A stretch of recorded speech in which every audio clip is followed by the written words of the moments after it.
नमस्कार, मैं दीपक शर्मा और मेरे YouTube मंच पर आपका स्वागत। दोस्तों, मोदी और शाह के लिए ये जो चुनाव है 2024 का, या 2024 का जो फाइनल है, ये करो या मरो का युद्ध क्यों है? डू और डाई बैटल क्यों है?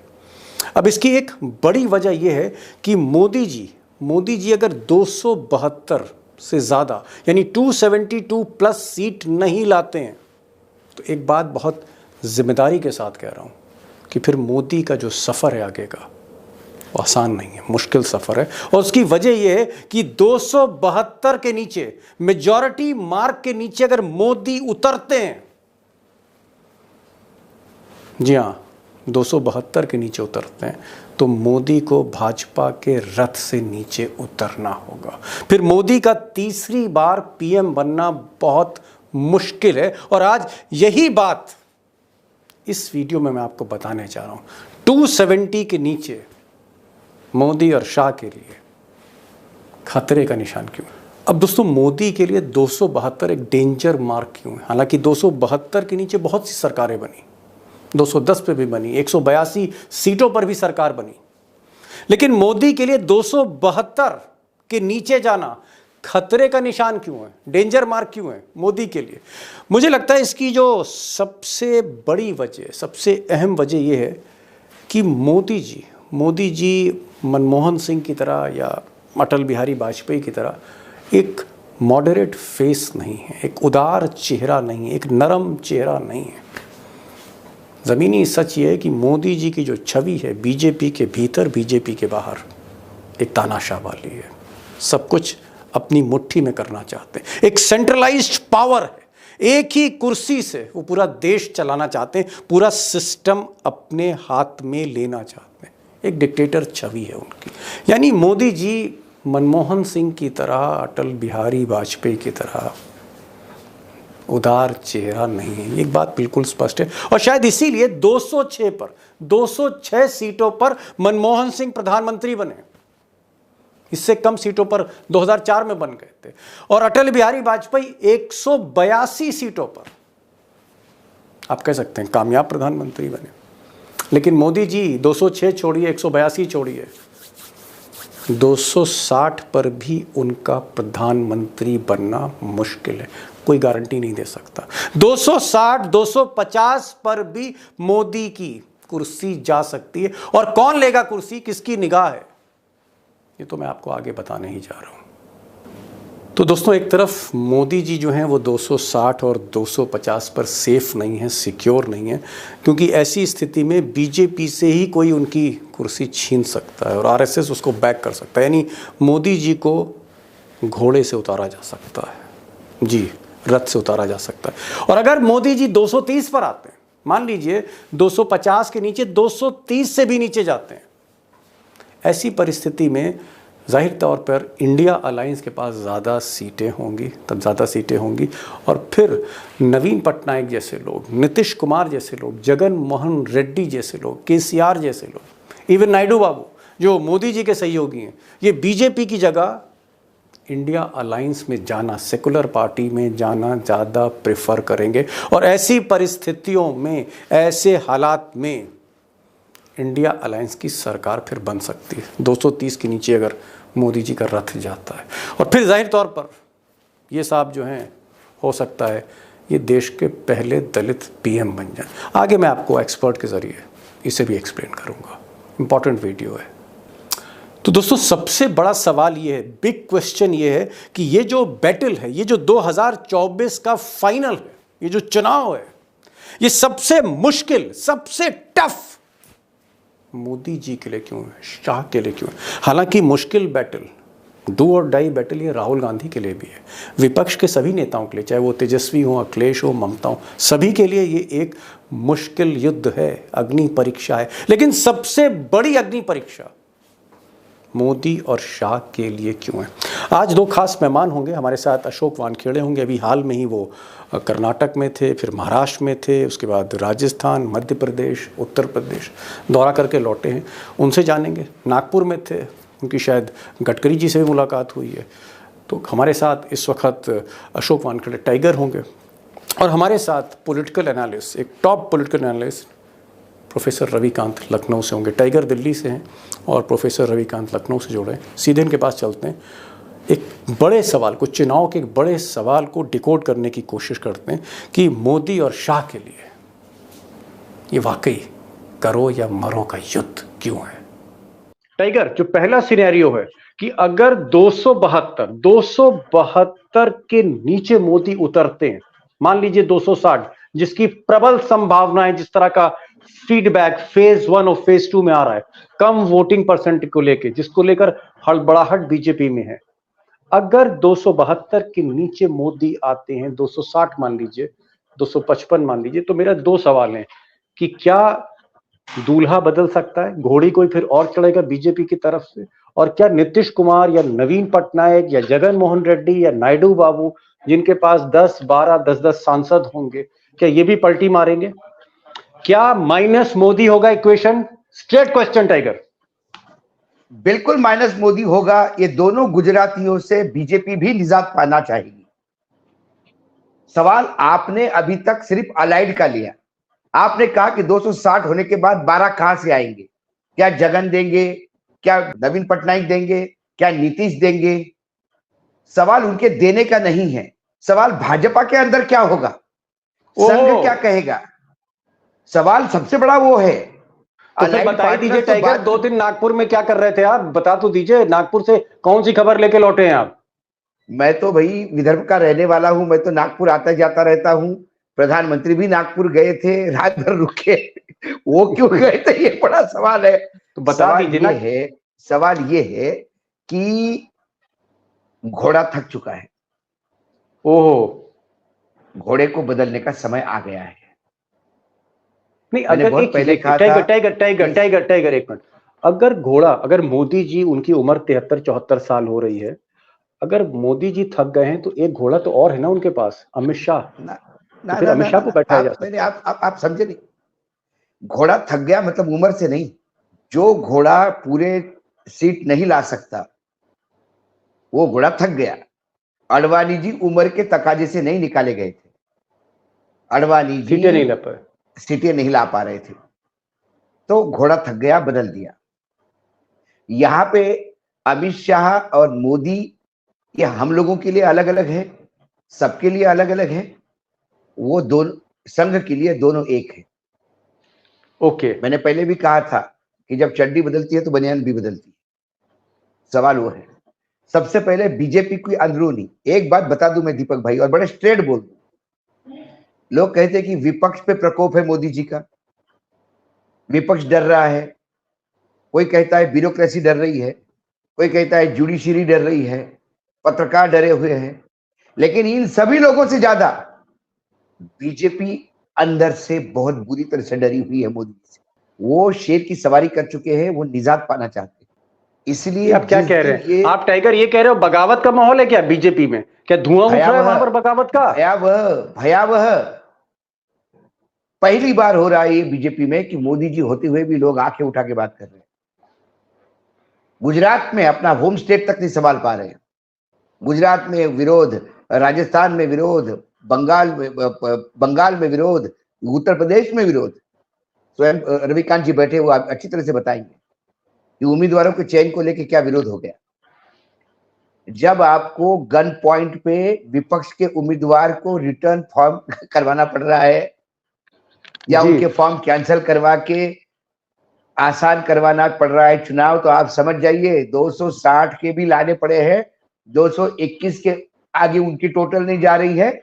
हम 235 तक दे रहे हैं। पहला सिनेरियो, अगर मोदी, जिस तरह की फीडबैक आ रही है और जो इस वक्त बीजेपी के इंटरनल असेसमेंट भी है, अगर मोदी 272 से नीचे उतरते हैं, 4 जून का स्कोरबोर्ड अगर 260 दिखाता है, 260 बीजेपी या 255, तो मैं चाह रहा था कि आप कह रहे हैं कि फिर घोड़ी पर जो दूल्हा है मोदी जी नहीं होंगे, और मोदी जी भी नहीं होंगे, अमित शाह भी नहीं होंगे, तो क्या हम माने? देखिए साफ फिर बीजेपी की तरफ से कौन आएगा?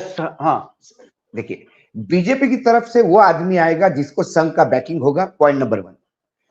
उसके साथ उसका यूएसपी ये भी होना चाहिए, अक्रॉस द पार्टी लाइन उसके संबंध ठीक हो, मतलब मॉडरेट फेस हो। मॉडरेट फेस हो, जिसके लिए ममता भी आ जाए, जिसके लिए शरद पवार भी आ जाए, जगन भी आ जाए, नवीन बाबू भी आ जाए, उद्धव भी आ जाए, स्टैलिन भी आ जाए, और कांग्रेस को भी परहेज न हो, और नीतीश भी पलटी मारे। नीतीश तो पलटी मारेगा, नीतीश के पास कितना सामान होता है, तो कौन है वो टाइगर, पता नहीं। पहली बता दीजिए फिर। मुझे तो कम से कम गडकरी के सिवा कोई और अक्रॉस द पार्टी लाइन जिसके संबंध है वो दिखाई नहीं देता। यदि गडकरी का नाम जरा भी प्रोजेक्ट होगा तो शरद पवार पूरे ताकत खोल देंगे गडकरी को समर्थन देने के लिए। 48 की 48 सीटें महाराष्ट्र की गडकरी के पीछे खड़ी होगी, महाराष्ट्र की अस्मिता को लेकर।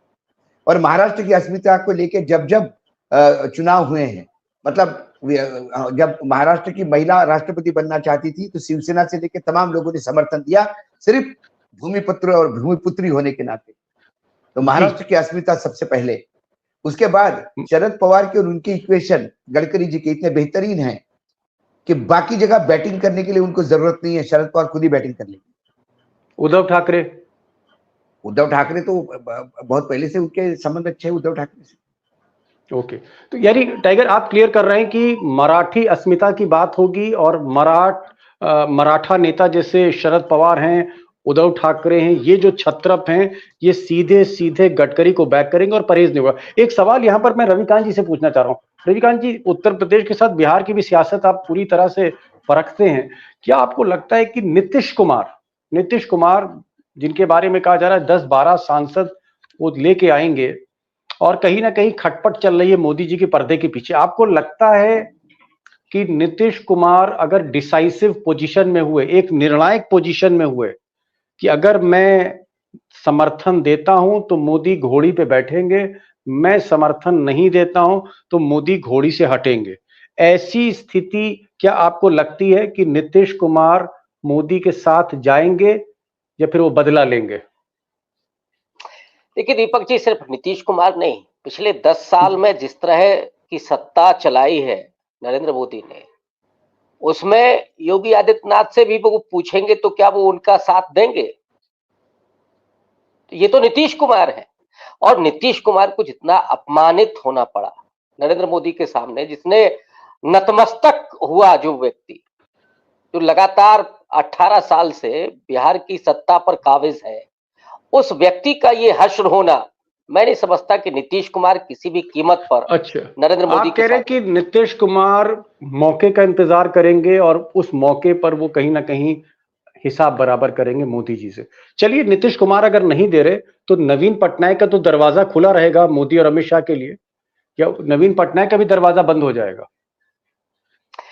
देखिए, नरेंद्र मोदी या तो फिर 272 पार करें, अगर 10 सीट भी कम होती है तो फिर दूल्हा तो छोड़ दीजिए, सहबोला भी नहीं, माने अमित शाह भी नहीं, तो चाहे वो नवीन पटनायक हो या जगन रेड्डी हो, कोई भी साथ नहीं जाने वाला है, ये तो तय है। ममता बनर्जी हो, फिर तो वहां आपको बदलना ही है, बिना बदले के काम चलेगा नहीं। तो इसलिए सीधे तौर पर जो दिखता है, और संघ के भीतर भी, बीजेपी के भीतर भी, राजनाथ सिंह भूल जाएंगे क्या कि उनको माला के भीतर नहीं घुसने दिया गया था, अमित शाह ने आंख दिखाई और वो बाहर निकल आए। तो ये तो पार्टी के भीतर हालात है। संबंध नरेंद्र मोदी ने कहां डेवलप किए, आप किसी भी राज्य में देख लीजिए, सबको डरा करके रखना, बिल्कुल तानाशाही पूर्ण तरीके से सरकार चलाना, देश चलाना, ये नरेंद्र मोदी की फितरत है। नरेंद्र मोदी क्या कहना चाह रहे हैं कि नरेंद्र मोदी का जो गन पॉइंट पॉलिटिक्स है, ईडी सीबीआई पॉलिटिक्स है, इस पॉलिटिक्स की वजह से कोई भी खुश नहीं है, मतलब उनके जो सहयोगी दल हैं वो भी खुश नहीं है, नवीन पटनायक और जगन मोहन रेड्डी जैसे जो तटस्थ लोग हैं, केसीआर, वो भी खुश नहीं है। Nobody is happy with mister Modi. Definitely, और किसको अपनी राजनीति खत्म करनी है? चंद्रबाबू नायडू के साथ जाएंगे, अभी तो वो मुसलमानों के हित की बात कर रहे हैं और मोदी जी इधर मुसलमानों के खिलाफ नफरत पैदा कर रहे हैं। तो चाहे वो सामाजिक परिस्थितियां हो या राजनीतिक स्थिति, किसी भी कीमत पर नरेंद्र मोदी को वो मौका नहीं मिलना है, अगर वो 272 नहीं पहुंच रहे हैं तो नहीं पहुंचते। एक इंपॉर्टेंट सवाल टाइगर से मैं पूछना चाहूंगा। टाइगर, ये बात सही है कि अगर 260 255 पे मोदी आते हैं तो इस आंकड़े पे राहुल गांधी की या इंडिया की सरकार तो नहीं बनती, क्योंकि नंबर तो फिर बीजेपी या एनडीए के पास होंगे। आपको लगता है कि अगर आप गडकरी की बात आप कर रहे हैं कि Gadkari will be the hot favourite, क्या गडकरी के संबंध सीताराम येचुरी से ठीक हैं? क्या गडकरी के रिश्ते नवीन पटनायक से ठीक हैं? क्या गडकरी जगन मोहन रेड्डी के नेटवर्क में है? क्या नीतीश कुमार भी गडकरी को कहीं ना कहीं समर्थन दे सकते? क्या गडकरी के इक्वेशन कैसे हैं? क्योंकि आप गडकरी को आपसे बेहतर हिंदुस्तान में 4-5 पत्रकार हैं जो जानते हैं गडकरी को।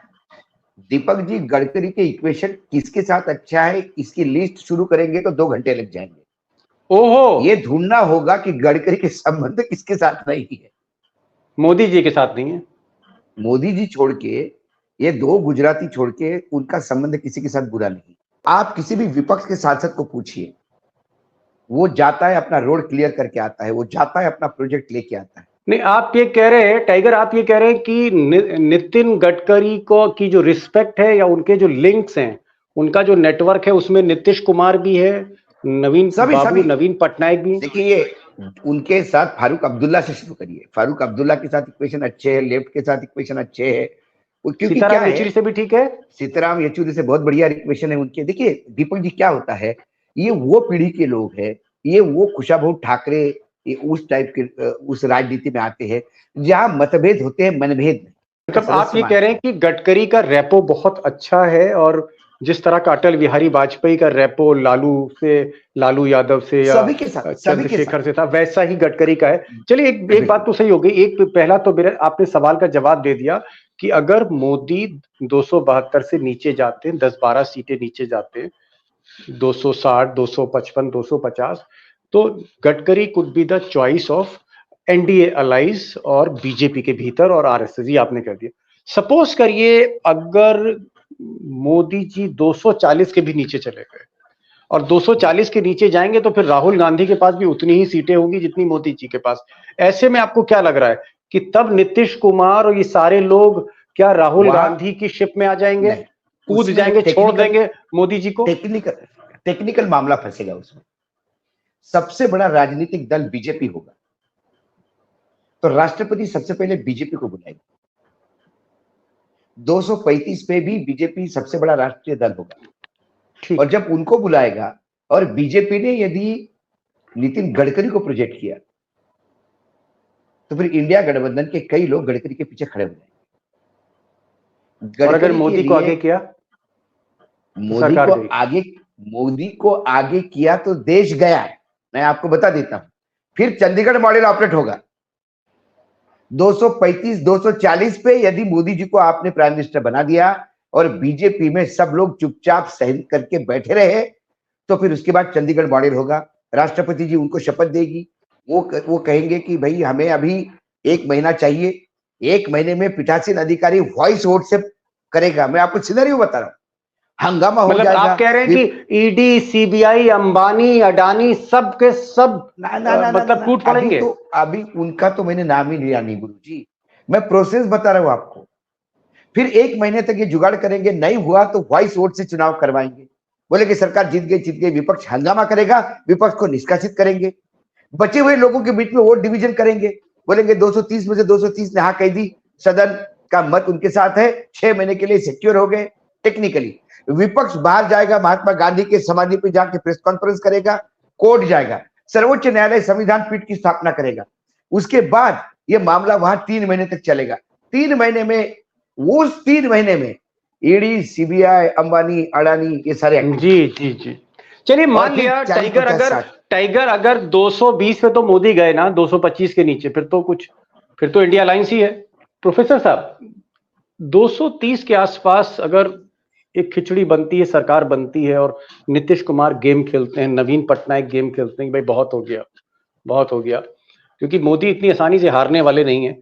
आपको लगता है कि, मैं सीधे असली सवाल पर आ रहा हूं, क्योंकि ये सवाल मोदी जी भी उठा रहे हैं, आजकल अमित शाह भी उठा रहे हैं कि भाई इंडिया अलायंस से प्रधानमंत्री कौन है, who is the PM face? क्या it will be Rahul Gandhi, या आपको लगता है जो सेफ चॉइस है वो मल्लिकार्जुन खड़गे हैं, क्योंकि कोई प्रधानमंत्री तो चुनना होगा? आपको क्या लग रहा है, आपकी फीडबैक क्या है कांग्रेस में से, इंडिया अलायंस से? देखिए दीपक जी, एक इसमें टेक्निकल पॉइंट ये भी है कि जो इंडिया अलायंस है, अगर वो सबसे बड़े दल के रूप में, सबसे बड़े गठबंधन के रूप में अगर आता है, तो राष्ट्रपति को फिर उनको न्योता देना पड़ेगा। लेकिन उसमें भी बहुत सारा पैच है कि बंगाल में अलायंस नहीं काम कर रहा है, या और दूसरे राज्यों में काम नहीं कर रहा है, वो उत्तर प्रदेश में दिख रहा है, महाराष्ट्र में दिख रहा है। लेकिन ये एक हो सकता है कि भाई इंडिया अलायंस को ज्यादा सीट मिले बजाय बीजेपी की, तो एक टेक्निकल पोजीशन बन सकती है कि वो आमंत्रित उनको किया जाए। हालांकि इसकी कोई संभावना नहीं है, लेकिन फिर भी हम लोग मान लेते हैं। और उस सूरत में कौन सबसे सेफ फेस होगा इंडिया अलायंस का, मुझे लगता है कि उसमें मल्लिकार्जुन खड़गे का नाम, क्योंकि मल्लिकार्जुन आम आदमी पार्टी पहले ये बात कह चुकी है, ममता बनर्जी पहले ये बात कह चुकी हैं, और मल्लिकार्जुन खड़गे का नाम इसलिए क्योंकि एक जो एस्पिरेशन है दलितों के बीच में, और इस वक्त जो लड़ाई है वो संविधान बचाने की लड़ाई सीधे तौर पर हो रही है, लोकतंत्र को बचाने की लड़ाई हो रही है। और डॉक्टर अंबेडकर का जो अपना सपना था कि कोई दलित प्रधानमंत्री बने, तो ये जो कार्ड है इंडिया अलायंस के पास, कांग्रेस पार्टी के पास, कि वो एक दलित फेस को आगे करेंगे, और उसमें मुझे लगता है कि मल्लिकार्जुन खड़गे बहुत सेफ चेहरा होगा, और उनके नाम पर इंडिया अलायंस में आम सहमति बन सकती है। क्योंकि राहुल गांधी को लेकर हो सकता है ममता बनर्जी ही थोड़ा सा नानुकुर करें, या कुछ और भी लोग करें, तो इसलिए मैं मल्लिकार्जुन खड़गे के नाम पर मुझे लगता है कि वो ज्यादा बेहतर है, ज्यादा होगा। Last question tiger, last question, क्या आपको लगता है कि मल्लिकार्जुन खड़गे, सपोज करिए इंडिया अलायंस एक सरकार बनाने की स्थिति में, इज इट मल्लिकार्जुन खड़गे और इज इट राहुल गांधी और समबडी एल्स, यानी स्टैलिन या कोई और? राहुल गांधी प्रधानमंत्री नहीं बनेंगे, एक बात तय है। राहुल गांधी प्रधानमंत्री तब बनना चाहेंगे जब एब्सोल्यूट कांग्रेस की सरकार होगी। राहुल गांधी की बातचीत से कई बार लगता है कि उनको अभी अपने संगठन में डिटॉक्सिकेशन करने की जरूरत है। जो 90%, 95% जो बीजेपी के स्लीपर सेल उनके पार्टी में बैठे हुए हैं, उनको साफ करके पहले पार्टी तो ठीक कर ले। आपको लगता है टाइगर मल्लिकार्जुन खड़गे के नाम पर मोहर लगाएंगे सारे लोग? खड़गे के नाम से कोई आपत्ति हो सकती है? दो पॉसिबिलिटी। दलित है, इसलिए एक बहुत बड़ी क्रांति, दलित प्राइम मिनिस्टर। दूसरी बात, वो दक्षिण भारतीय है बाय बर्थ, लेकिन नॉर्थ में उनको परहेज नहीं। वो बिल्कुल उस मराठी क्षेत्र से है, वो मराठी, हिंदी, इंग्लिश और कन्नड़ बहुत अच्छी तरह से बोल लेते हैं, तो भाषा का प्रॉब्लम नहीं आएगा। नरसिंह राव टाइप। तो ये दूसरे नरसिंह राव होंगे दक्षिण भारत के, जो उत्तर भारत में भी एक्सेप्टेड होंगे जी। और मुझे लगता है पहले नरसिम्हा राव होंगे जिन्हें 10 जनपद का भी आशीर्वाद मिलेगा पूरी तरह से, आप ये कह रहे हैं? मिलेगा। और वो वैसे भी हिज मास्टर्स वॉइस अभी तक तो बने हुए हैं, उन्होंने अपनी कोई कोटरी नहीं बनाई, अभी तक वही चल रहे हैं, तो वो सभी को सूट करता है। और सीनियरिटी इतनी है कि जिन लोगों को राहुल का इस बात से परहेज है कि बहुत यंग है, उसके नीचे कैसे काम करेंगे, तो खड़गे जी के साथ तो सभी ने काम किया है कहीं ना कहीं। कभी सदन में किया है लीडर ऑफ अपोजिशन के होते हुए, कभी मंत्री होते हुए साथ में काम किया, तो कहीं ना कहीं हर राजनीतिक दल के बड़े नेता का कांटेक्ट हुआ है। तो मुझे लगता है कि जो रविकांत जी ने कहा, इससे बढ़िया फेस कोई नहीं सकता, और वही होगा, क्योंकि सभी की तरफ से वही एक टिप्पणी आ रही है। आपने बड़ी बात कही, आपने बड़ी बात टाइगर ये कही, जिसको प्रोफेसर रविकांत ने भी एंडोर्स किया है, कि मल्लिकार्जुन खड़गे एक राइट चॉइस है। कहते नहीं राइट चॉइस बेबी जिसे कहते हैं, तो एक राइट चॉइस पॉलिटिक्स की होंगे, क्योंकि एक दलित प्राइम मिनिस्टर होंगे देश के, वो उनका 10 जनपद से यानी गांधी परिवार से भी उनके रिश्ते बहुत अच्छे हैं, सहज रिश्ते हैं। तीसरा, टाइगर ने कहा कि सीनियर मोस्ट है, यानी उनके अंडर में काम करने में किसी नवीन पटनायक या किसी स्टालिन या किसी अखिलेश यादव या तेजस्वी या उद्धव ठाकरे को कोई दिक्कत नहीं है। और चौथी बड़ी चीज ये है कि नॉन कंट्रोवर्शियल आदमी है, और किसी भी विवाद में वो नहीं अभी तक आए हैं। और एक चीज और टाइगर ने कही कि भाषा की जहां तक बात है, वो महाराष्ट्र और कर्नाटक के उस एरिया से आते हैं जहां पर हिंदी भी वो अच्छी बोलते हैं, उर्दू भी बोलते हैं, कन्नड़ भी बोलते हैं, मराठी भी बोलते हैं, और ऑब्वियसली अंग्रेजी बोलते हैं क्योंकि वकील भी रह गए। और एक सिनेरियो जो आपने कहा कि अगर मोदी 272 के नीचे आते हैं तो फिर गडकरी ही घोड़ी पे बैठेंगे, ये गारंटी जो है नागपुर से लौटे अशोक वानखेड़े दे रहे, जिस पर मोहर लगा दी रविकांत साहब ने, ये मोहर लगा दी रविकांत साहब ने।